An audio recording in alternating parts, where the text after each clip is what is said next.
When I walked through the front door of our Millfield Heights mansion at 3:47 p.m. on what should have been an ordinary Tuesday, expecting to surprise my husband Devin with an early return from my business trip to Seattle, I never imagined I'd catch him in our master bedroom with my supposed best friend, Natasha, planning something that would expose just how little they both knew about who they were really dealing with.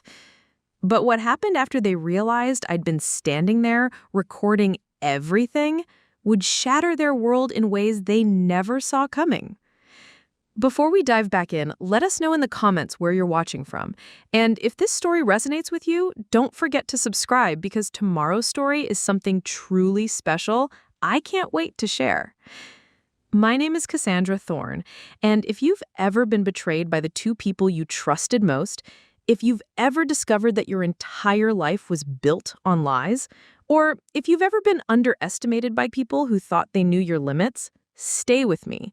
Because what my cheating husband and backstabbing best friend learned about my real identity, my actual resources, and my capacity for strategic revenge will leave you speechless. The flight from Seattle to Millfield had been turbulent, both literally and figuratively.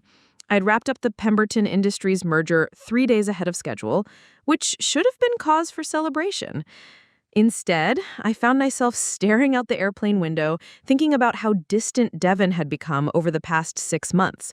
The late-night phone calls he claimed were work-related, the weekend business trips to locations that never quite added up, the way he'd stopped looking me in the eye when he said he loved me. For the past year, I'd been traveling extensively for what Devin believed was my job as a regional marketing coordinator for a mid-tier consulting firm called Hartwell & Associates. It was a perfectly believable cover story, complete with business cards, a modest salary that got deposited into our joint checking account, and enough mundane details about fictional clients and tedious meetings to bore him into never asking too many questions. What Devin didn't know, what no one in Millfield knew, was that Cassandra Thorne, the marketing coordinator, was an elaborate fiction. The real Cassandra Thorne was the founder and CEO of Apex Strategic Holdings, a private equity firm that had quietly acquired controlling interests in 17 companies across 4 industries over the past 5 years. The business trips were board meetings, merger negotiations, and due diligence visits to properties worth more than most people would earn in 10 lifetimes. I'd started Apex with money I'd inherited from my grandmother, a brilliant investor who taught me that the smartest predators never let their prey know they're being hunted. Never show your hand until it's time to play your cards, and when you do play them, make sure it's a royal flush, she used to say. Devin and I had met 7 years ago at a charity gala in downtown Millfield. He was charming, handsome, and worked as a commercial real estate developer for a firm called Sterling Properties. He wasn't wealthy, but he was ambitious, and I was attracted to his drive and confidence. More importantly, he'd fallen in love with Cassandra, the marketing coordinator, not Cassandra, the secret multimillionaire, which I'd thought meant his feelings were genuine. For the past 4 years of our marriage, I'd convinced myself that hiding my wealth was romantic, even noble. Devin loved me for who I was, not what I had. He worked hard to provide for us, taking pride in paying the mortgage on our modest 3-bedroom home in Millfield's middle-class Oakwood subdivision. He'd insisted on covering most of our expenses, wanting to be the provider in our relationship. When I'd suggested we upgrade to a larger house in prestigious Millfield Heights, I'd done it carefully, claiming I'd received a promotion and substantial raise that would allow us to afford the move. Devin had been thrilled, proud of my success, eager to show off our new address to his colleagues and friends. The $2.3 million mansion was actually purchased with my personal funds, but Devin believed we were stretching our budget to achieve the American dream together. The irony was almost poetic. While Devin worked 60-hour weeks to afford what he thought was our lifestyle, I was quietly building an empire that could have bought his entire company without affecting my quarterly earnings. While he stressed about mortgage payments and car loans, I owned properties across 3 states and had a portfolio that generated more passive income in a month than his annual salary. But somewhere along the way, Keeping the secret had become less about protecting our relationship and more about protecting myself from the complications that money brings. I'd watched wealthy friends deal with partners who changed after learning about their assets, who suddenly became demanding, entitled, or manipulative. I'd seen marriages destroyed by prenups, by family members who emerged from nowhere with their hands out, by the constant question of whether someone loved you or your bank account. Devin had never shown signs of being money motivated, but he also lived in a world where he believed our joint income barely covered our expenses. I'd never tested how he might react to learning his wife was worth more than he'd ever imagined possible. That's why, as I stood in the doorway of our bedroom, phone in hand, watching my husband of 7 years with my best friend of 12 years, I realized that everything I'd done to protect our relationship had been protecting a relationship that didn't actually exist. What happened next would reveal just how much danger I'd been in without ever knowing it. It took a lot of care and time to prepare and narrate this for you, so if you're enjoying it, a quick subscribe really helps and means the world to us. All right, let's get back to it. The sound of my heels on the marble foyer must have been drowned out by their conversation, because neither Devin nor Natasha noticed me as I climbed the stairs to our bedroom. What I heard through the crack in the door made my blood run cold, but it also awakened something in me that had been dormant for too long. The calculating mind that had built an empire while everyone around me saw only a simple marketing coordinator. "She's so predictable," Natasha was saying, her voice carrying that tone of superiority she'd perfected during our 12 years of friendship. 3 days in Seattle, probably staying at some budget hotel, eating room service, and feeling important because she closed another small-time consulting deal. Devin's laugh was cruel in a way I'd never heard before. The funniest part is how she thinks that marketing job makes her some kind of businesswoman. Cassie's sweet, but she's never understood real money or real power. She's content with her little career and her modest successes. I pressed record on my phone and stepped into the doorway, making sure I had a clear view of both of them. They were sitting on our bed, the $15,000 custom mattress I'd purchased but told Devin was a clearance find, going through what appeared to be financial documents spread across the comforter. "When I file for divorce," Devin continued, "my lawyer is going to be so out of their depth. My attorney says with her income level and no significant assets in her name, I'll keep the house, most of our investments, everything we've built together. She'll get whatever's left of her 401k and maybe some alimony for a few years." Natasha leaned closer to him, her hand resting possessively on his arm. "And once that's settled, we can finally be together openly, start our life with actual financial security instead of pretending her little marketing salary matters." That's when I decided to announce my presence, but not in the way they might have expected. I cleared my throat softly and stepped fully into the room. Both of them spun around with expressions that shifted rapidly from shock to fear to something that looked almost like relief, as if they'd been waiting for this confrontation. "Well," I said, my voice perfectly calm as I continued recording, "this is certainly illuminating. Though I have to say, you're both operating under some interesting assumptions about my financial situation." Devin immediately went into damage control mode, jumping up from the bed and scattering the papers. "Cassie, you're home early. This isn't what it looks like. Natasha and I were just planning my financial destruction, because from what I just heard, it sounds like you've been consulting with divorce attorneys and making calculations based on what you believe my assets to be worth." Natasha's face had gone pale, but she still had the audacity to try her usual manipulation tactics. "Cassandra, sweetie, you're misunderstanding the situation. Devin and I have been worried about you. You've been working so hard, traveling so much. We thought maybe you needed someone to help you understand your financial options." I looked at both of them for a long moment, noting how they stood close together, how comfortable they seemed in my bedroom, and how thoroughly they had planned what they believed would be my downfall. Then I smiled, and something about that smile made them both take a step backwards. "That's very thoughtful of you both," I said, settling into the antique armchair by our window, a chair I'd bought at auction for $12,000, but told Devin came from a thrift store.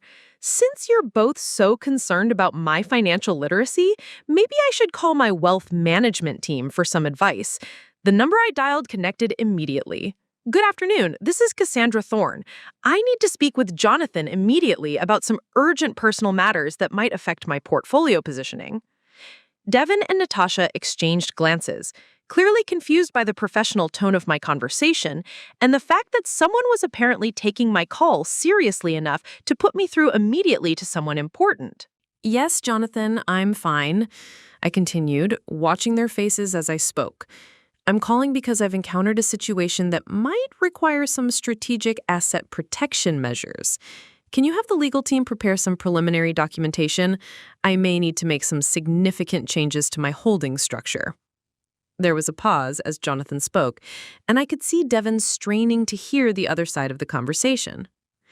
No, the Seattle acquisition went perfectly. Pemberton Industries is officially under our umbrella as of this morning. But I've got a more personal issue that might require some creative solutions. That's when I saw the first flicker of uncertainty cross Devin's face. Pemberton Industries was a company he knew, a major regional development firm that Sterling Properties had been trying to partner with for years. I understand the documentation will take some time to prepare, I said, standing up and walking to our bedroom window, which offered a perfect view of the Millfield Heights neighborhood, where houses routinely sold for over $2 million. But I think it's important that certain people understand exactly what they're dealing with before they make any irreversible decisions. As I ended the call, I turned back to face them both. The confidence they'd radiated moments earlier was beginning to crack, replaced with something that looked suspiciously like worry. Now then, I said, settling back into my chair with the same calm demeanor I used in boardrooms when I was about to destroy a competitor's negotiating position, where exactly did we leave off in this fascinating conversation about my limited financial prospects? The silence that followed my phone call stretched for nearly 30 seconds, during which I watched Devin and Natasha's faces cycle through confusion, concern, and the first stirrings of genuine fear. They were clearly trying to process what they'd just heard, but their understanding of my life was so fundamentally wrong that they couldn't quite grasp the implications. Devin was the first to break the silence, his voice carrying a forced casualness that didn't match the uncertainty in his eyes. Cassie, what was that about? Pemberton Industries? That's a major company. Why would you be talking about acquisitions? I looked at him with the same expression I'd perfected during hostile takeover negotiations. Calm, patient, and completely in control. Oh, that. Well, since you've both been so interested in my financial situation, I suppose it's time I shared some details you might find relevant. I walked over to our walk-in closet and retrieved a leather portfolio from behind what Devin believed were my work clothes. In reality, the modest blouses and simple skirts he saw hanging there were carefully chosen costumes for my marketing coordinator role, while my actual business wardrobe, the designer suits I wore to board meetings and investor presentations, were kept in a climate-controlled closet in my private office downtown. You see, I began, opening the portfolio and spreading several documents across our bed, pushing aside the divorce planning materials they'd been reviewing. There seems to have been some confusion about exactly what I do for work. The first document I placed on the bed was a letter from Goldman Sachs congratulating Apex Strategic Holdings on our successful acquisition of 3 manufacturing companies in the Pacific Northwest. The second was a Forbes article from 18 months ago titled The Anonymous Mogul: How One Woman Built a $200 million Empire in Plain Sight, with my photograph prominently displayed above the headline. Natasha picked up the Forbes article with trembling hands, her eyes scanning the text before looking up at me with an expression of complete bewilderment. This can't be real. Cassandra, you work for marketing for that consulting firm? You've told us about your projects, your clients, your travel schedule? All true, I confirmed, settling back into my chair. I do have clients, and I do travel extensively for business. I just never mentioned that my clients include Fortune 500 companies seeking strategic partnerships, and my business travel involves things like flying to Switzerland to negotiate international acquisitions or visiting manufacturing facilities I'm considering purchasing.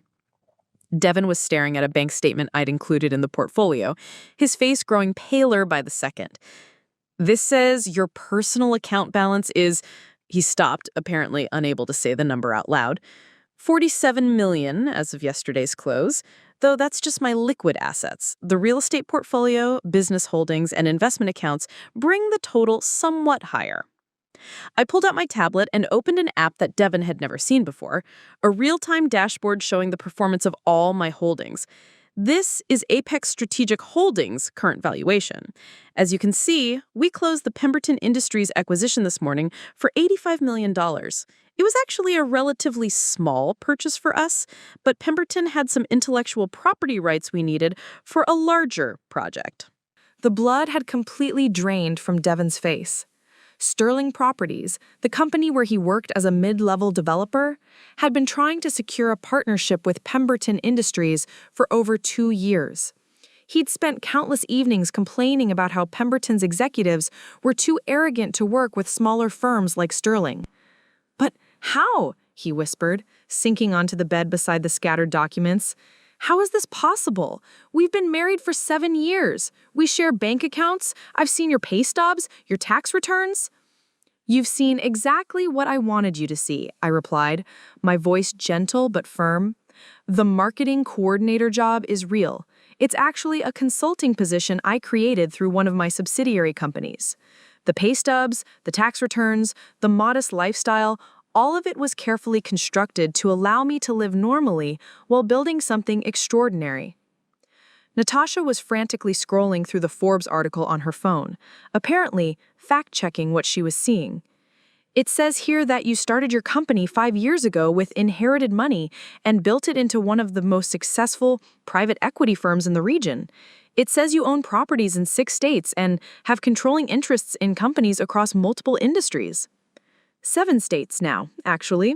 I bought a commercial complex in Colorado last month, and we've expanded into renewable energy, which is proving quite profitable.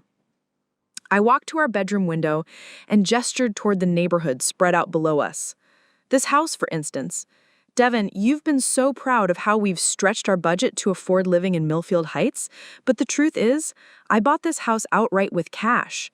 The mortgage you think we're paying?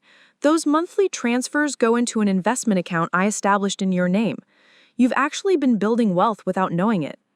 Devin's hands were shaking as he picked up another document from the portfolio. "This is a deed. It says you own 3 properties in downtown Millfield, including—" He stopped reading and looked up at me with growing horror. "Including the building where Sterling Properties has their offices? 4th floor, northwest corner. Your lease comes up for renewal next month, actually. I've been thinking about raising the rent, but I suppose that depends on how this conversation goes." The implications were crashing over them both like successive waves. Not only was I not the financially naive marketing coordinator they'd been plotting to exploit, I was actually their financial superior in ways they were still struggling to comprehend. "The cars," Natasha said suddenly, her voice barely above a whisper. "Your Honda Accord, the one you said was practical and affordable, is registered to one of my companies for tax purposes, though I also own the BMW you've been driving, Devin, and that Mercedes you love so much, Natasha. Interesting coincidence, isn't it?" I returned to my chair and crossed my legs, watching them process information that was reshaping their understanding of reality. The events we attend, the restaurants where we eat, the vacation destinations we visit. I've been funding our entire lifestyle, while you both assumed it was stretching our joint income to the breaking point. Devin was holding his head in his hands now, apparently overwhelmed by the scope of his miscalculation. "But why? Why hide all this? Why live like we were struggling?" "I wanted to know who you really were," I replied, my voice growing colder. "I wanted a marriage based on love, not financial opportunity. I wanted friends who valued me for myself, not for what I could provide them. I wanted to build authentic relationships with people who saw value in Cassandra, the person, not Cassandra, the portfolio." I gestured toward the divorce papers scattered across our bed. "And now I know exactly what I've built instead." The room fell silent again as the full weight of their situation became clear. They had been plotting to take advantage of someone they believed was financially vulnerable, only to discover they were actually planning to attack someone who could destroy their lives without breaking a sweat. But their humiliation was just beginning. As the reality of my financial position began to sink in, I could see both Devin and Natasha's minds racing, trying to process information that contradicted everything they thought they knew about me. But I wasn't finished with my revelations. What they'd learned so far was just the surface level of how thoroughly they had misjudged their situation. I reached for my phone again, this time opening a different app, one that provided real-time access to security footage from properties I owned throughout Millfield. Since we're sharing information today, I think you'll find this particularly interesting. The first video I pulled up showed the exterior of an upscale restaurant called Meridian Bistro, where Devin had told me he was having business dinners twice a week for the past 3 months. The timestamp showed last Tuesday evening, and there was Devin, clearly visible, walking into the restaurant hand in hand with Natasha. "I own Meridian Bistro," I said conversationally, watching their faces as they recognized themselves on the screen. "Bought it 6 months ago, as part of a hospitality portfolio expansion. The management sends me weekly reports on notable guests, especially ones who specifically request private dining rooms." I scrolled to another video, this one from the interior security cameras, showing Devin and Natasha sharing an intimate dinner, feeding each other dessert, behaving like lovers rather than the concerned friends they'd pretended to be around me. Natasha's face had gone completely white. "You've been watching us?" "I've been protecting my investments," I corrected. When you own multiple properties in a city, you tend to notice patterns, like how my husband has been taking my supposed best friend to romantic dinners at my restaurant, using credit cards linked to accounts I fund, while telling me he's working late on important projects. I swiped to a new set of images, these from the parking garage beneath the Grandview Hotel, another property in my portfolio. The photo showed Devin's BMW, the one I'd been making payments on, parked next to Natasha's Mercedes in what appeared to be a reserved section. "The Grandview Hotel," I continued, my voice remaining perfectly steady, "has been quite profitable since I acquired it last year. The penthouse suite in particular generates excellent revenue, though I did notice some unusual booking patterns. It seems someone has been reserving it every Thursday afternoon for the past 4 months, paying cash, registering under false names." I opened another app and displayed the hotel's booking system on my tablet screen. Here, we can see Mr. and Mrs. Johnson, who coincidentally drive vehicles matching your license plate numbers and whose physical descriptions match you both perfectly. Devin was staring at the evidence with the expression of someone watching their entire world collapse. "How long have you known?" The better question is, how long have I been documenting it? I opened a cloud storage folder labeled Insurance Materials and began scrolling through hundreds of files. Phone records showing your private conversations, credit card statements revealing purchases you thought I couldn't track, text messages between you two that you believed were secure. The text messages were particularly damning. I selected a few choice examples and began reading them aloud. From Natasha to Devin, 3 weeks ago. "She's so clueless about what we are doing. Sometimes I feel guilty about how easy this is." From Devin to Natasha, last Tuesday, "Once the divorce is finalized, we won't have to pretend anymore. Her lawyer won't know what hit them." I looked up from my phone to see them both frozen in horror. From Natasha to Devin, yesterday. "Make sure you get copies of all her financial documents. My dad's lawyer says the more proof we have of her limited assets, the better our position will be." That last message made Devin's betrayal even more calculated. He hadn't just been cheating, he'd been actively working to gather intelligence for use against me in divorce proceedings, believing he was preparing to take everything from a woman who had no resources to fight back. "Speaking of your father's lawyer," I said, turning to Natasha, "I think you should know that Harrison and Associates, the law firm where your father works as a partner, is housed in a building I purchased last month. I've been reviewing their client list as part of my due diligence, and I found it interesting that they've been developing a divorce strategy for a case involving someone named Devin Blackthorne. Natasha's jaw dropped. She obviously had no idea that her father's firm was now, technically, working in a building I owned, or that I had access to information about their client strategies as part of my property management rights. The preliminary case notes are right here, including their strategy for asset division and their assessment that I would likely settle quickly rather than engage in prolonged litigation. I pulled up another document on my tablet. What's particularly interesting is their fee structure. They're working on a contingency basis, expecting to take a percentage of whatever assets they help Devin acquire in the divorce. It's almost like they're all betting on the same horse without realizing the race is already over.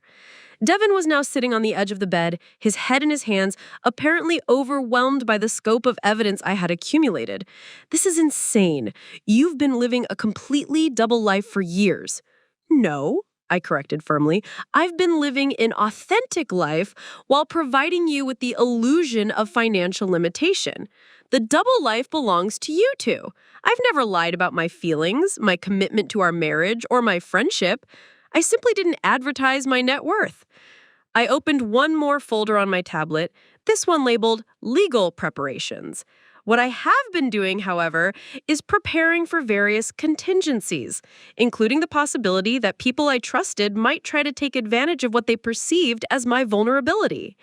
The documents in this folder represented months of strategic preparation, pre-trial agreement modifications that Devin had signed without reading carefully, thinking they were routine insurance updates, financial structures that protected my assets from any kind of legal challenge, investment strategies that had been steadily transferring shared assets into accounts where Devin had signing authority but no withdrawal rights, building his net worth while protecting my primary holdings.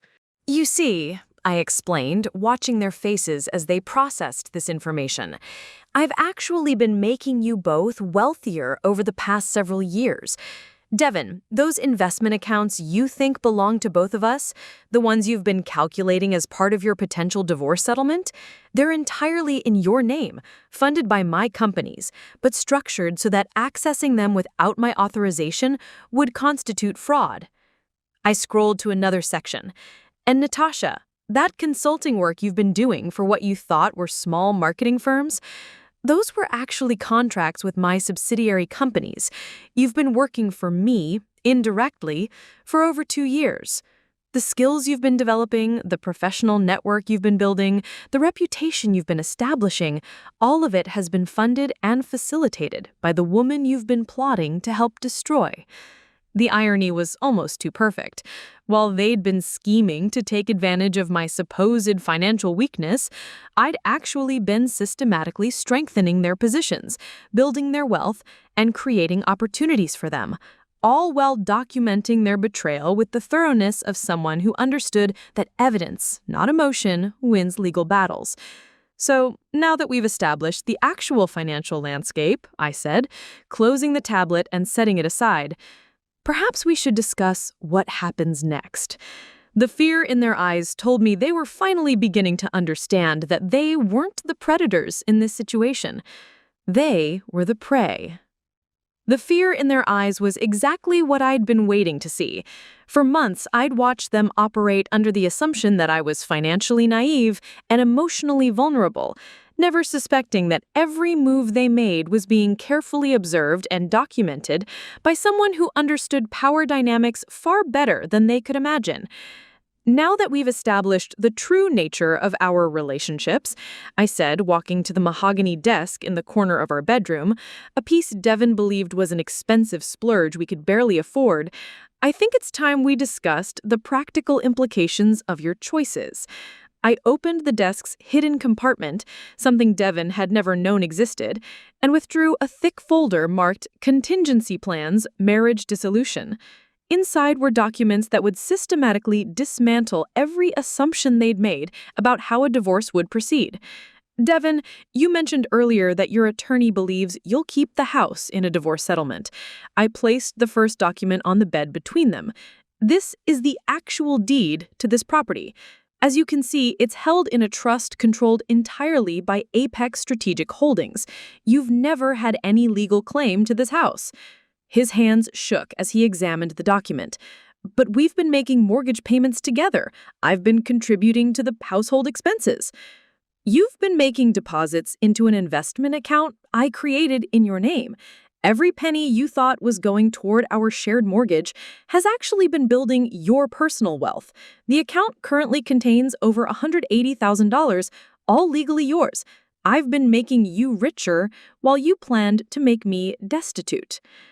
I placed another document beside the first. The cars you both drive, the credit cards you use, the insurance policies that protect you, all funded through my companies, but structured to benefit you. Devin, your net worth is actually significantly higher than you realize, thanks to investment strategies I've implemented over the past 7 years. Natasha was staring at a credit card statement that showed her Mercedes payments. You've been paying for my car? Through a subsidiary company that provides vehicle financing. The payments you thought were coming from your own salary were actually being covered by a consulting contract between my marketing firm and your graphic design business. You've been working for me, indirectly, for over 2 years. The skills you've been developing, the professional network you've been building, the reputation you've been establishing, all of it has been funded and facilitated by the woman you've been plotting to help destroy. But why? Devin asked, his voice breaking. If you were supporting us anyway, why hide it?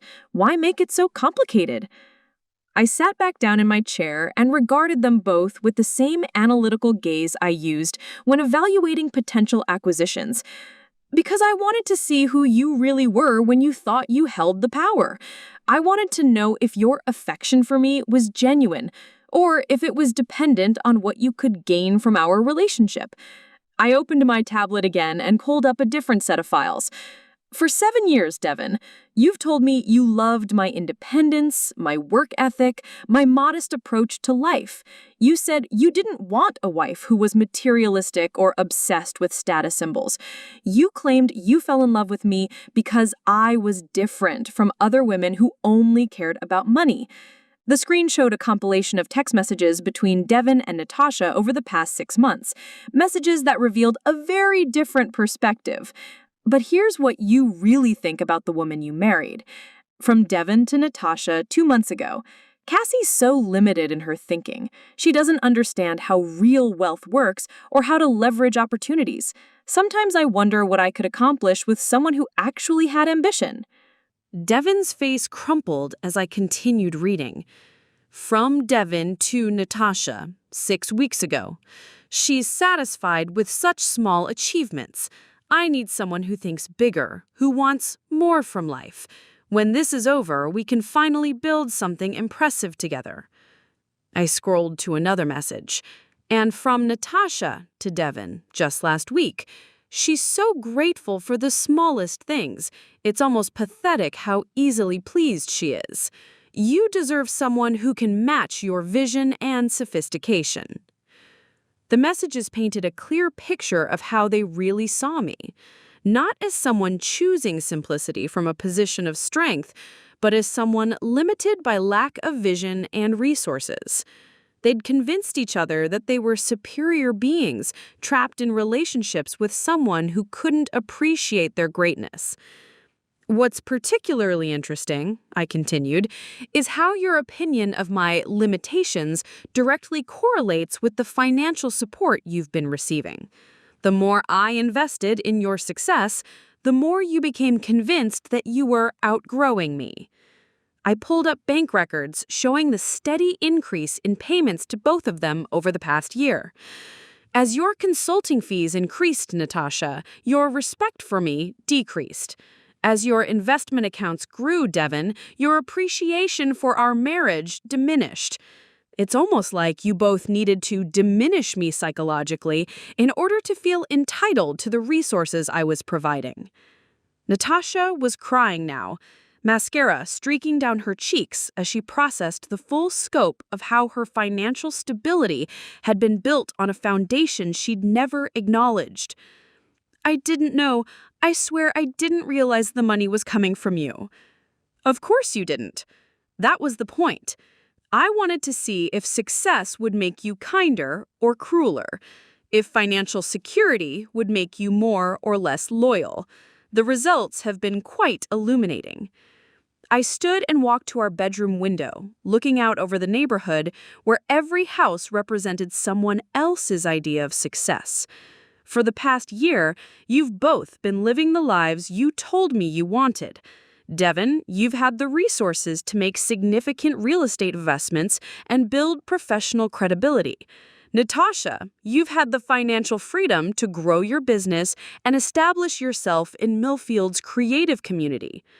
I turned back to face them. But instead of feeling grateful for opportunities you didn't understand you were receiving, you both became resentful of the person you thought was holding you back from even greater achievements. The cruel irony was now impossible for them to ignore. They had been plotting to escape what they saw as the limitation of being connected to me, never realizing that their connection to me was the source of everything they'd accomplished. So now we come to the central question, I said, returning to my chair. What exactly did you think would happen when you destroyed the person who was actually funding your success? The silence that followed was broken only by Natasha's quiet sobbing and the sound of Devin frantically shuffling through the documents scattered across our bed, as if hoping to find some piece of information that would make sense of the impossible situation they'd created for themselves. They were beginning to understand that their betrayal wasn't just morally wrong, it was financially suicidal. The realization of their complete financial dependence on me was still sinking in when I decided it was time to show them what strategic consequences looked like. I'd spent 7 years building systems that could support the people I loved, but those same systems could be dismantled with surgical precision when those people proved unworthy of that support. I picked up my secure phone and began making calls while they watched. Each conversation designed to systematically remove every financial advantage I'd quietly provided them over the years. "Good afternoon, Rebecca," I said into the phone, speaking to the manager of Hartwell & Associates, the subsidiary company that employed Natasha as a graphic designer. "I need to discuss some immediate changes to our consulting contracts. Yes, I'm aware it's sudden, but circumstances have changed." Natasha's eyes widened as she realized what was happening. Her graphic design work, which she'd believed was thriving based on her own talent and reputation, was about to evaporate. "I need to terminate the Morrison account immediately," I continued, watching Natasha's face grow pale. The Morrison account was her largest client, representing nearly 60% of her monthly income. "And the Blackwood Industries contract as well. Actually, let's suspend all new project assignments until further notice." I ended the call and immediately dialed another number. "Thomas, this is Cassandra. I need you to review the vehicle financing contracts for both units we discussed previously. Yes, the BMW and the Mercedes. I want both loans recalled immediately with full payment required within 48 hours. Devin had been leaning forward, straining to hear my conversations, but now he slumped back against our headboard. The BMW he'd been so proud of, the car that had given him credibility in his professional circles, would be repossessed unless he could produce nearly $30,000 he didn't actually have. "Which I wrote," I interrupted calmly, pulling out copies of the agreements he'd signed over the years. "Every contract, every loan document, every investment arrangement contains clauses that allow me to recall funds or terminate services based on material changes in circumstances. Infidelity and fraud certainly qualify as material changes." I dialed a third number, this one connecting me to the property management company that oversaw Natasha's apartment. "Hello, this is Cassandra Thorne from Apex Strategic Holdings. I need to discuss the lease guarantee we've been providing for Unit 4B at Riverside Towers." Natasha's breathing became rapid and shallow as she realized what was coming next. Her luxury apartment, which she'd been able to afford because I'd been quietly guaranteeing her lease and subsidizing her rent, was about to become financially impossible for her to maintain. "Please terminate our guarantee effective immediately," I continued. The tenant will need to provide alternative financial assurance or vacate the premises according to standard lease terms. As I ended that call, Natasha finally found her voice. Cassandra, please, this is destroying everything I've worked for. My business, my home, my car. Your business was my business, I corrected. Your home was subsidized by my guarantee. Your car was financed through my company. What exactly did you work for that wasn't ultimately dependent on my resources? I opened my laptop and pulled up real-time dashboards showing the financial changes taking effect. Within the next 2 hours, Natasha, you'll receive termination notices for all your major consulting contracts. By tomorrow morning, your car loan will be in default. By the end of the week, you'll need to either pay your apartment rent in full or find alternative housing. Devin was frantically calculating numbers on his phone, apparently trying to figure out how much money he actually had access to without my system supporting him. The investment accounts you showed me earlier, those are still in my name, right? You said they were legally mine. They are, I confirmed, but accessing them requires dual authorization, which means my electronic signature as well as yours. Given current circumstances, I think you'll find me less cooperative about approving withdrawals. I pulled up the investment account interface and showed them the authorization protocols. Every significant transaction required approval from both account holders, which meant Devin could see his net worth but couldn't actually access it without my consent. That's not legal, he said desperately. You can't just freeze accounts that belong to me. I'm not freezing anything, I replied. I'm simply exercising my rights as co-administrator of accounts that were established to facilitate our marriage. If you'd like to dispute an arrangement, you're welcome to engage legal counsel, though I should mention that any attorney you hire will need to be paid from resources you can actually access. The elegance of the system I'd created was becoming clear to them both. Every financial advantage they'd enjoyed was interconnected, creating a web of dependency that couldn't be untangled without my cooperation. Devin couldn't afford a divorce attorney without access to the investment accounts I controlled. Natasha couldn't maintain her lifestyle without the consulting contracts I was terminating. Neither of them could continue their affair without the resources I'd been providing to fund their secret meetings. I made one final call, this one to the Grandview Hotel where they'd been conducting their Thursday afternoon liaisons. Hello, this is Cassandra Thorne. I need to make some changes to the penthouse suite booking policies. Please flag the names Johnson, Smith, and Davidson as unauthorized users. Any future reservation attempts under those names should be declined. I looked up to see them both staring at me with expressions of growing panic. I should also mention that the private dining room at Meridian Bistro, where you've been having your romantic dinners, is no longer available for reservation by unauthorized parties. The management has been instructed to implement stricter guest verification procedures. The systematic removal of their infrastructure was creating immediate practical problems. Without subsidized income, Natasha couldn't afford her apartment or car payments. Without access to the investment accounts, Devin couldn't afford to leave me or fight me legally. Without the hotel and restaurant reservations, they couldn't even continue their affair in the comfort they'd grown accustomed to.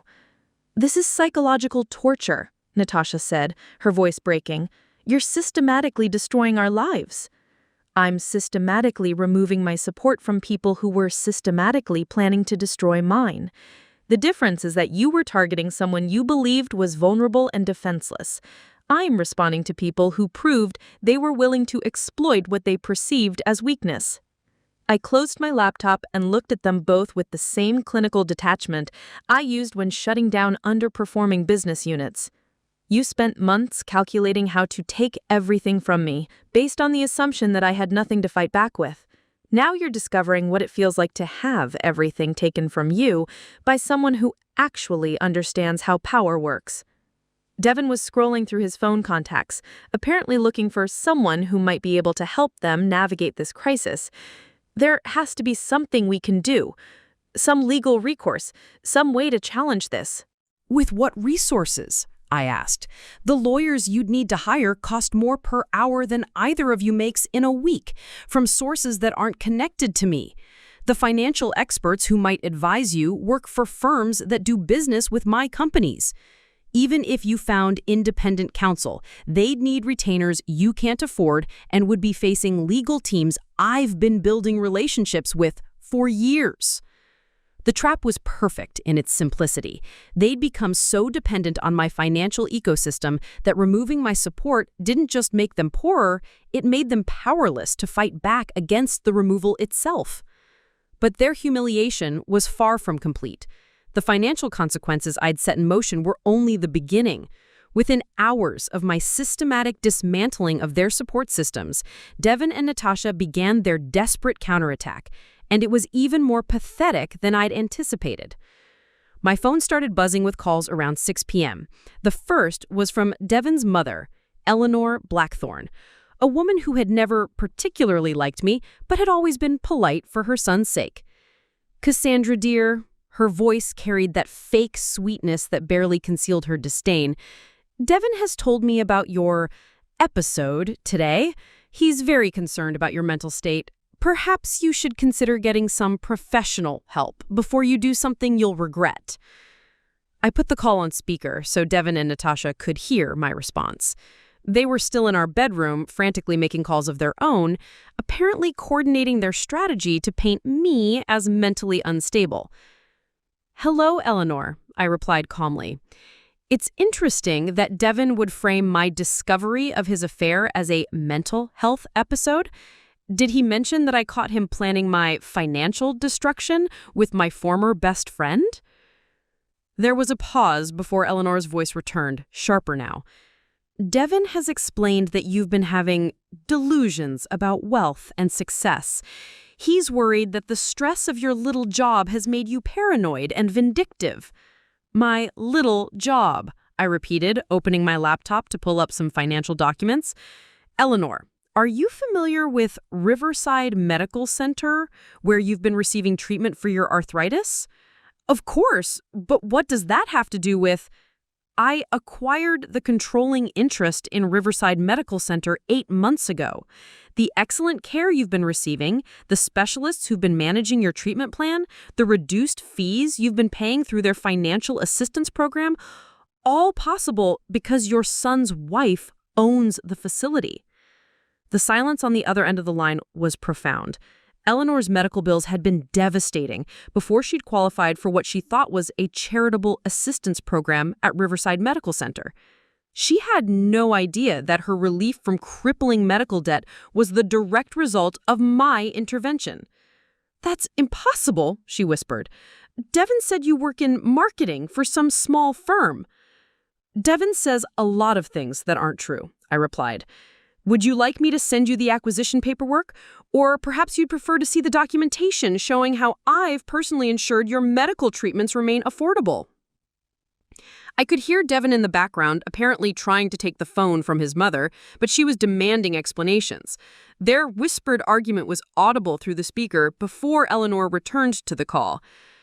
"Even if that's true," she said, her voice now uncertain, "that doesn't excuse your vindictive behavior.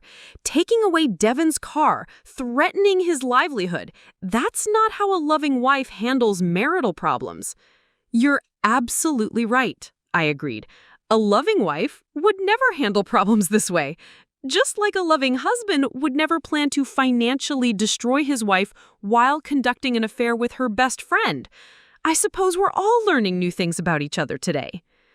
After ending that call, the next wave of attacks began. Natasha had apparently reached out to several mutual friends, and they began calling to express their concern about my behavior. Each conversation followed the same pattern. They'd heard I was having some kind of breakdown and was lashing out at innocent people over some misunderstanding. The third call came from Jessica Martinez, someone I'd considered a close friend for over 5 years. "Cassie, honey, Natasha is really worried about you. She says you've been making wild accusations and threatening to destroy people's lives over some misunderstanding." "Interesting interpretation," I said, putting this call on speaker as well. "Jessica, what exactly did Natasha tell you happened today?" She said you came home early from a work trip and flew into a rage when she found her and Devin going over some financial documents to help you with your budget. She's concerned work stress has made you paranoid and aggressive. I looked at Devin and Natasha, noting how they'd stopped their own phone calls to listen to this conversation. Their version of events was remarkably creative, casting themselves as concerned friends trying to help me manage my finances, and me as an unstable woman who'd misinterpreted their good intentions. "That's a fascinating story," I replied. "Did she also mention the hotel receipts I found? The ones showing they've been booking rooms together every Thursday for 4 months?" She explained that, Jessica said quickly. They've been meeting to plan a surprise for you, some kind of financial intervention because they were worried about your spending habits. The manipulation was breathtaking in its audacity. They were actually trying to frame their affair as an elaborate surprise party and their divorce planning as financial counseling? "Jessica," I said calmly, "I'm going to text you something. After you read it, I'd like you to tell me if you still think they were planning a surprise party." I sent her screenshots of the text messages I'd captured earlier, the ones where Devin and Natasha discussed how clueless I was about their relationship and how easy it would be to take my assets in a divorce. The silence stretched for nearly 2 minutes before Jessica's voice returned, much quieter now. "Cassie, these messages... This isn't what Natasha told me at all." "No, I imagine it wasn't. Just like she probably didn't mention that her thriving graphic design business has been entirely subsidized by my companies, or that Devin's investment portfolio was built with money I've been transferring into his accounts for years." After Jessica hung up, apparently needing time to process what she'd learned, the calls intensified. Devin had reached out to his colleagues at Sterling Properties, painting me as a vengeful spouse who was making false claims about wealth I didn't possess. Within an hour, I received a call from Marcus Reed, Devin's boss and the senior partner at Sterling Properties. "Mrs. Blackthorne," his voice was professionally stern, "Devin has informed me that you've been making threats related to his employment and our office lease. I want you to know that Sterling Properties doesn't respond well to intimidation tactics." "Mr. Reed, I think there may be some confusion. I haven't made any threats. I've simply informed my husband that I own the building where his company leases office space, and that his behavior might affect our landlord-tenant relationship." "You don't own our building," Marcus said with obvious disdain. "Our lease is with Meridian Property Holdings, a major commercial real estate firm. Devin said you've been having delusions about owning various properties around town." I opened my laptop and pulled up the corporate structure documents. "Mr. Reed, Meridian Property Holdings is a subsidiary of Apex Strategic Holdings, which I own entirely. Your lease agreement is ultimately with me, though it's administered through several corporate layers for tax purposes." I could hear his skepticism in his voice. "Even if that were true, which I doubt, threatening our lease over personal marital issues would be legally problematic for you." "You're absolutely right," I agreed, "which is why I haven't threatened anything. I've simply noted that when one of my tenants is using company resources to plan fraudulent legal action against me, it raises questions about their judgment and integrity. Whether that affects future lease negotiations is a business decision I'll make based on objective factors." The call ended abruptly, but within 30 minutes, Marcus had apparently done some research of his own. When he called back, his tone had changed dramatically. "Mrs. Blackthorne, I need to apologize. I've just spoken with our corporate attorney, and he's confirmed that you are indeed our ultimate landlord. I had no idea about your business holdings." "Very few people do. I prefer to keep my professional and personal lives separate. Unfortunately, recent events have made that impossible." As the evening progressed, the pattern became clear. Devin and Natasha had launched a coordinated campaign to portray me as mentally unstable, hoping that if enough people believed I was having a breakdown, they could somehow invalidate the evidence I'd gathered or the consequences I had implemented. But each person they contacted either discovered the truth independently or received documentation from me that exposed their lies. Their character assassination campaign was backfiring spectacularly, turning their own support network against them as people realized they'd been manipulated into supporting adultery and fraud. By midnight, they were no longer making calls. They were desperately trying to figure out how to salvage a situation that was spiraling completely out of their control. By Wednesday morning, the truth had spread through Millfield's social and professional networks like wildfire. What Devin and Natasha had intended as a coordinated character assassination campaign had instead become their own public exposure, as each person they had contacted began independently verifying my claims and sharing what they had learned. The first indication of how completely the narrative had shifted came at 7 a.m. when my phone rang with a call from Patricia Summers, the president of the Millfield Chamber of Commerce. I had met her several times at charity events, always in my role as Devin's supportive wife, never revealing my business connections. Dr. Thorne, she began, using a title that made Devin, who was still in our guest bedroom, look up sharply from his phone. I hope you'll forgive the early call, but I felt it was important to reach out personally after learning about your situation. I put the call on speaker, curious to see how the story had evolved overnight. Please call me Cassandra. What situation are you referring to? Your husband's attempts to defraud you through false divorce proceedings, Patricia said bluntly. Marcus Reed called an emergency board meeting last night after discovering that one of his employees had been planning to financially exploit the woman who actually owns their office building. The business community is appalled. Devin's face had gone completely white. The Chamber of Commerce represented every major business owner and professional in Millfield, and their disapproval could destroy his career prospects permanently. I want you to know, Patricia continued, that the Chamber stands ready to provide whatever support you need. We had no idea we had such a successful entrepreneur in our community, and we're horrified that you've been subjected to this kind of betrayal. After hanging up with Patricia, the calls continued. Dr. Amanda Foster, the chief administrator at Riverside Medical Center, called to express gratitude for my acquisition of the hospital and to apologize for not recognizing me at previous community events. The mayor's office reached out to invite me to join the Economic Development Committee. 3 different law firms contacted me to offer their services, apparently eager to represent someone with my resources and community standing. Each call reinforced the same message. Millfield's power structure had realigned overnight, and I was now recognized as one of the most influential residents in the city, while Devin and Natasha were being treated as social pariahs who had attempted to defraud a respected businesswoman. The most satisfying call came from Harrison and Associates, the law firm where Natasha's father worked and where Devin's divorce strategy had been developed. Jonathan Harrison himself, the senior partner, was on the line, his voice carefully controlled but obviously strained.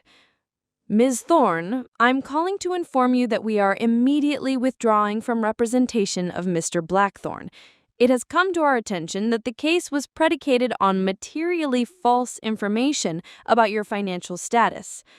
I could hear Devin in the background frantically trying to get my attention, apparently wanting to speak with Harrison directly, but I continued the conversation calmly. I appreciate your professionalism, Mr. Harrison. I understand Mr. Blackthorne provided incomplete information about our marital assets. That's, one way to put it, Harrison replied dryly. Miss Thorne, I need to ask directly. Are you planning any legal action related to the attempted fraud? Our firm needs to assess potential liability issues. The question hung in the air like a sword over everyone who had participated in Devin's scheme. Harrison and Associates could face serious professional consequences for participating in what was now clearly revealed as an attempted fraud case. I'm still evaluating my options, I replied honestly. Much will depend on how various parties choose to conduct themselves going forward. After ending that call, I walked into the guest bedroom where Devin had spent the night, banished from our master suite. He was sitting on the edge of the bed, staring at his phone with the expression of someone watching his entire life collapse in real time. Every law firm in the city has turned me down. They all say representing me would create a conflict of interest because they do business with your companies. That's unfortunate, though I imagine it's nothing compared to what Natasha is experiencing. Devon's phone buzzed with a text message, and his face somehow grew even paler as he read it. She's being evicted. The landlord moved up her timeline after discovering that her lease guarantee was terminated. She has 48 hours to vacate. I pulled out my tablet and checked the real-time updates from my property management systems. The repossession is scheduled for this afternoon. Apparently, she doesn't have the resources to bring the loan current. The systematic collapse was proceeding exactly as designed. Without the financial scaffolding I'd provided, neither Devon nor Natasha could maintain their lifestyles for more than a few days. But the social consequences were proving even more devastating than the financial ones. Devon's phone rang, and he answered it with desperate hope, apparently thinking someone might finally be willing to help him. His face fell as he listened to the caller. That was my brother. He heard about everything from his wife, who heard it at her book club this morning. He says the family is disappointed in my choices and thinks I should accept responsibility for my actions, rather than expecting help. Even his own family was abandoning him as the truth spread. The story had apparently reached beyond Millfield's professional networks into social circles, church groups, and family connections. Everywhere Devon and Natasha had expected support, they were finding judgment instead. My phone buzzed with a text from Jessica Martinez, the friend who had initially called to express concern about my supposed breakdown. Cassie, I owe you a huge apology. I had lunch with 3 other women today, and we've been comparing notes about what Devon and Natasha told each of us. They gave everyone different versions of the story, all designed to make you look unstable. We feel horrible for believing them. I showed Devon the message, watching as he realized that his character assassination campaign had been so poorly coordinated that the inconsistencies in their stories exposed their deception. "How did you know?" he asked quietly. "How did you know they would turn on each other once people started comparing stories?" Because lies require perfect coordination to maintain, and liars are fundamentally selfish, I replied. When people are willing to betray someone they claim to love, they'll ultimately betray anyone when it serves their interests. I just had to create enough pressure for their true characters to emerge. My tablet chimed with a notification from my security system. The cameras at Natasha's apartment building showed her loading boxes into a small rental truck, apparently moving out ahead of her eviction deadline. Her designer clothes had been replaced with jeans and a t-shirt. Her perfectly styled hair was pulled back in a messy ponytail, and she was crying as she worked. "She looks broken," Devon observed, watching the footage over my shoulder. "She looks like someone facing the natural consequences of her choices," I corrected. For the first time in years, she's experiencing what life is like without someone else subsidizing her existence. Devon was quiet for several minutes, apparently processing the scope of his miscalculation. Finally, he looked up at me with something that might have been genuine remorse. "What would it take? What would I have to do to make this right?" I considered his question carefully. After 7 years of marriage and months of systematic betrayal, was there anything he could do to repair the damage he'd caused? "That's an interesting question," I replied. "But before we discuss what you might do to make things right, I think you need to understand just how wrong things actually are." Because what Devon didn't know yet was that his betrayal had been even more extensive than he realized, and the evidence I'd gathered went far beyond anything I'd shown him so far. The real devastation was still coming. What Devon didn't realize was that his question about making things right had just triggered the release of information I'd been holding back. Evidence so damaging that everything he'd experienced so far would seem like a gentle warning compared to what was about to be revealed.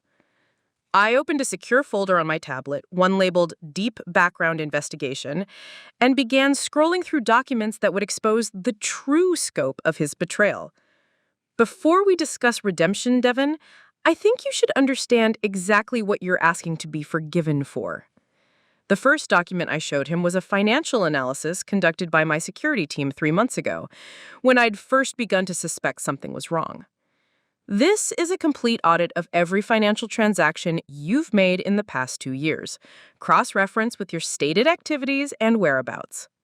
Devin's eyes widened as he saw the thoroughness of the investigation.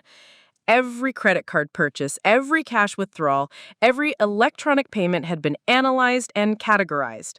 The pattern that emerged was devastating. The affair with Natasha started 18 months ago, not 4 months as you've been claiming. Your first hotel room together was at the Grand View in March of last year. You paid cash, but the parking garage cameras captured your license plates.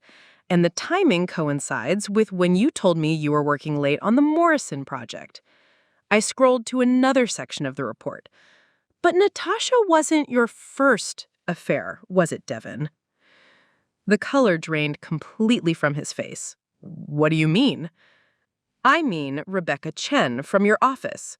The business dinners you had with her 6 times between January and May of last year. Always at restaurants where you specifically requested private booths, always paid for with cash to avoid leaving credit card records.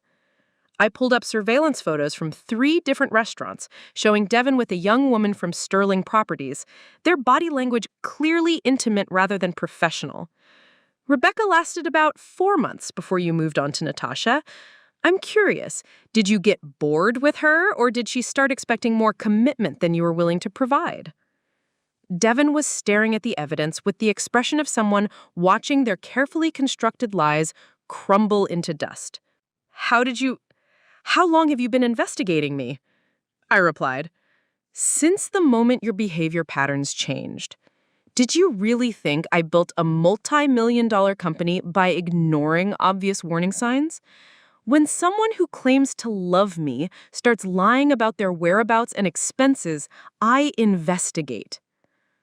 I opened another folder, this one containing information that made Devin physically recoil from the screen. But the affairs were just symptoms of a larger pattern, weren't they, Devin? The real issue is your gambling addiction. The evidence was comprehensive and damning. Credit card advances at 3 different casinos, private poker games in the back rooms of high-end restaurants, online betting accounts linked to email addresses I'd traced back to him. Over the past 2 years, Devin had lost nearly $85,000 in gambling debts. The investment accounts I've been funding weren't just building your net worth. You've been systematically draining them to cover gambling losses. The authorization system I mentioned, I implemented 6 months ago when I noticed irregular withdrawal patterns. Devin was shaking now, apparently realizing that I'd been aware of his gambling problem long before I discovered his affairs.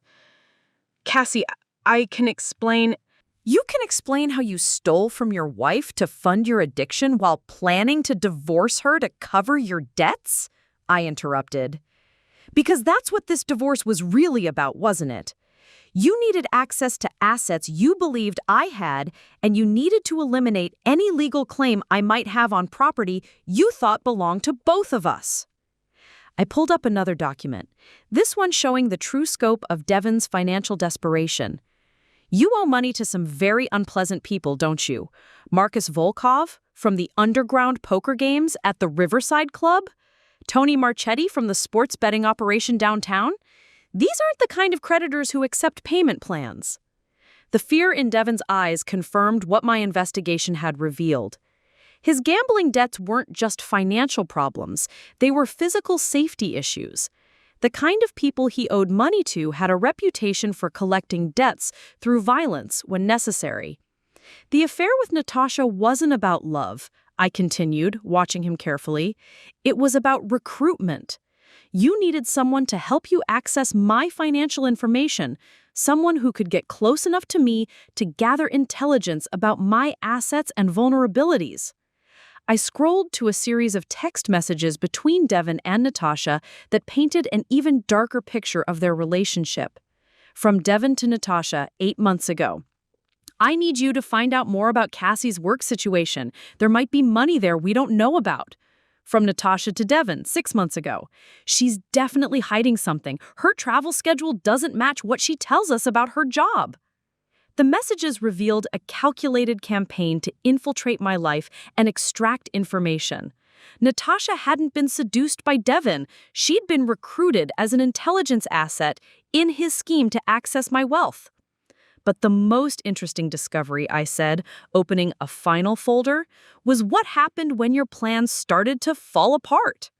The documents in this folder showed that Devin had been making increasingly desperate moves as his gambling debts mounted and his timeline for accessing my assets compressed. He'd taken out secret loans against property he didn't own, forged my signature on financial documents, and even attempted to use my identity to secure credit lines. Identity theft, forgery, fraud, I listed calmly. These aren't marital problems, Devin. These are felonies, multiple felonies, each carrying potential prison sentences. I pulled up copies of loan applications where Devin had claimed to own properties that belonged to me, using forged documents to support his claims. The applications had been rejected because the financial institutions had conducted proper due diligence, but the attempts themselves constituted criminal fraud. The reason you've been so desperate to control the divorce narrative is because you need to establish legal claim to my assets before your creditors discover that you've been lying about your net worth. If Marcus Volkov finds out you don't actually own the properties you've been using as collateral for your gambling debts, I didn't need to finish the sentence. Devin understood perfectly well what would happen if violent criminals discovered he'd been defrauding them about his ability to pay. So now we come to the real question, I said, closing the tablet and looking at him directly. You asked what it would take to make this right, but I'm curious. What exactly did you think would happen when you destroyed the only person who's been protecting you from the consequences of your own choices? The investigation had revealed something Devin himself didn't fully understand. Every system I'd built to support our marriage had also been protecting him from his own self-destructive behavior. The investment accounts he'd been draining had been refilled automatically by transfers from my companies. The credit monitoring I'd implemented had prevented his identity theft attempts from succeeding. Even the gambling debts he'd accumulated had been manageable only because my financial support had kept his overall debt-to-income ratio from triggering criminal enforcement actions. Without my systems protecting you, how long do you think it will take your creditors to realize that you have no assets to seize, no income to garnish, and no legal claim to the properties you've been using as collateral? Devin was crying now, apparently understanding for the first time that his betrayal hadn't just been morally wrong, it had been suicidal. By trying to destroy me, he'd eliminated his own protection from consequences that had been building for years. Cassie, please, he whispered.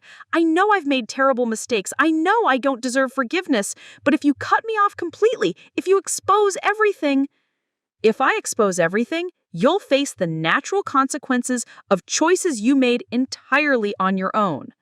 The question is, why should I continue protecting someone who was planning to destroy me? The answer to that question would determine not just Devin's fate, but whether any possibility remained for salvaging something meaningful from the wreckage of our marriage. But first, he would have to prove he understood the difference between asking for mercy and earning redemption. 6 months later, I stood in the executive conference room of Apex Strategic Holdings' new headquarters in downtown Millfield, looking over the city I'd quietly helped shape for years. The building itself was a statement, 42 floors of glass and steel that announced my emergence from the shadows into full recognition as one of the region's most influential business leaders. The quarterly board meeting had just concluded, and the results were extraordinary. The renewable energy division had exceeded projections by 30%. The medical technology acquisitions were revolutionizing patient care across 4 states. The real estate portfolio had expanded to include landmark properties in 3 major cities.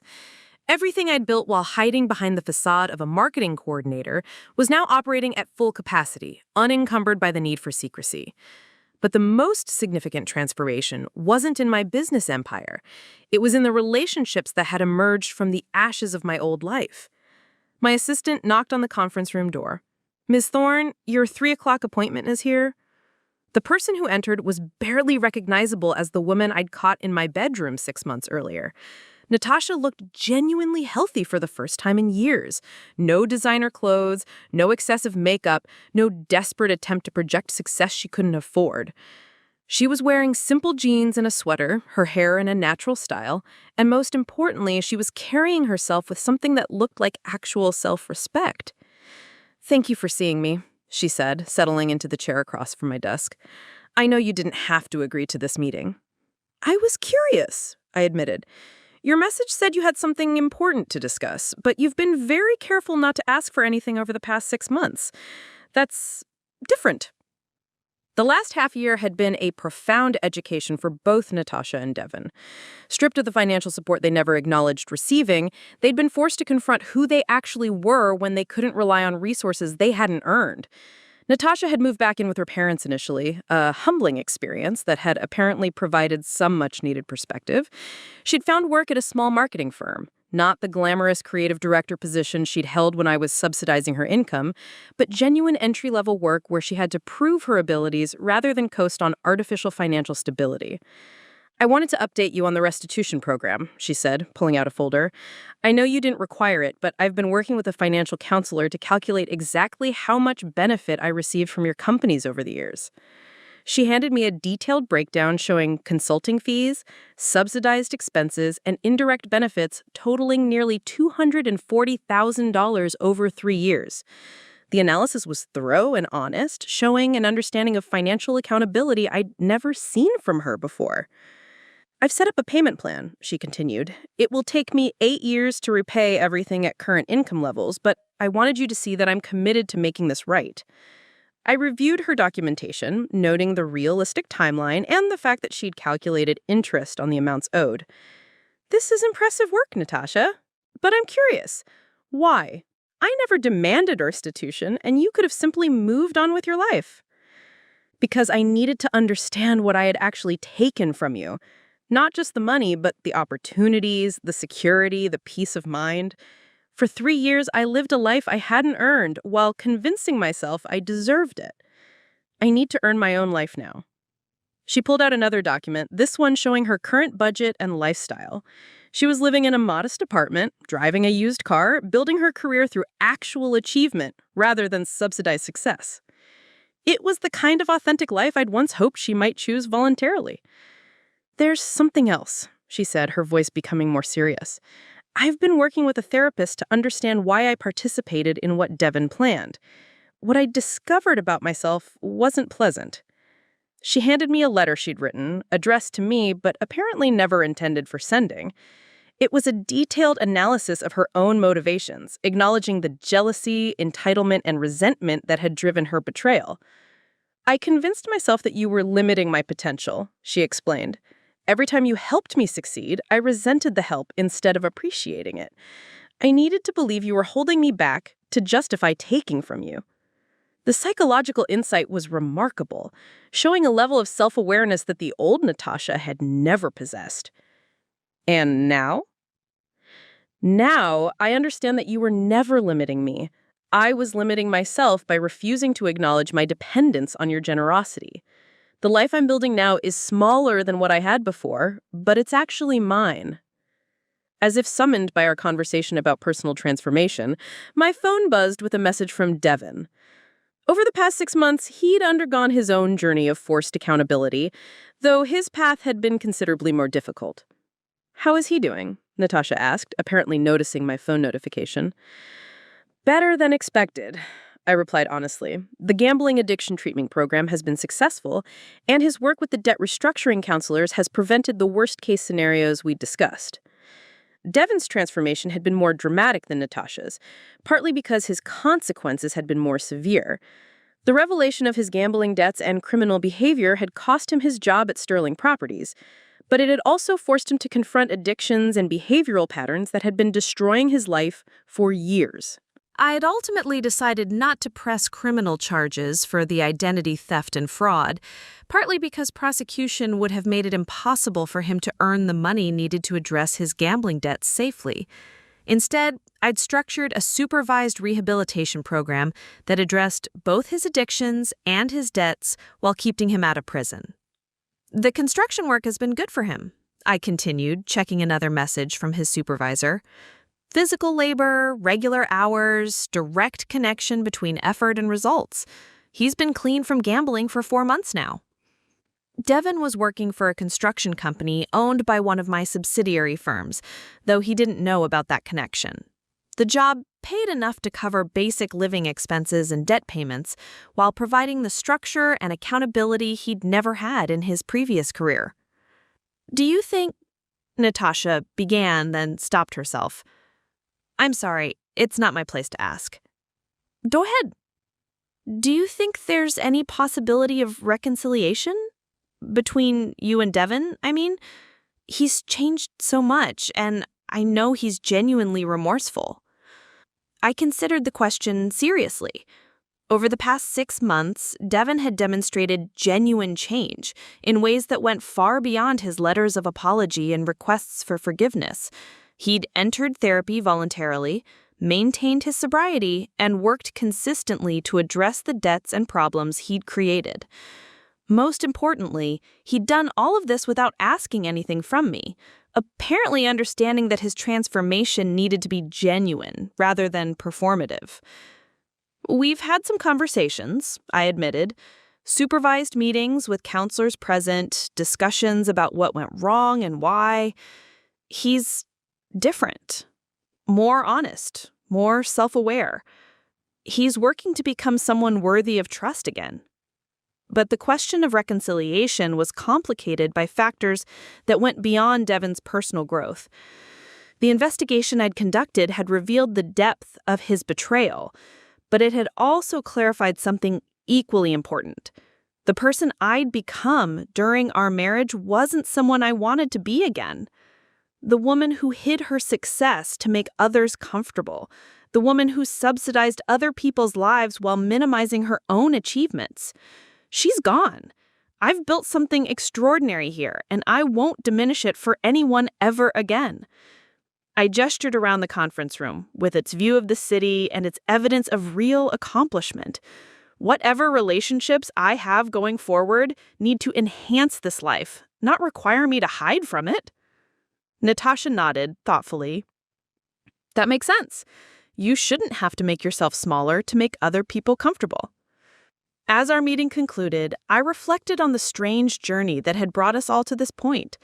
6 months ago, I was living a carefully constructed lie, hiding my success and subsidizing the lives of people who not only failed to appreciate my generosity, but actively resented it. Today, I was operating at full capacity, surrounded by colleagues who respected my achievements and building relationships based on mutual value rather than hidden dependency. The old Cassandra would have felt guilty about the consequences Devin and Natasha had faced. The new Cassandra understood that consequences were educational, and that the most loving thing I could do for people who had been destroying themselves through entitlement and deception was to force them to confront reality. Both Devin and Natasha were building authentic lives now.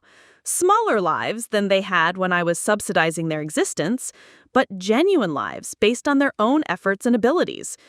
Whether those lives would eventually intersect with mine in meaningful ways remains to be seen. But for the first time in years, I was optimizing for my own happiness rather than managing other people's emotions. And the freedom that came with that choice was worth more than any relationship built on deception could have ever been.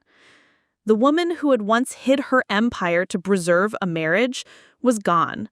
In her place stood someone who understood that the right relationships would celebrate her success, not require her to diminish it.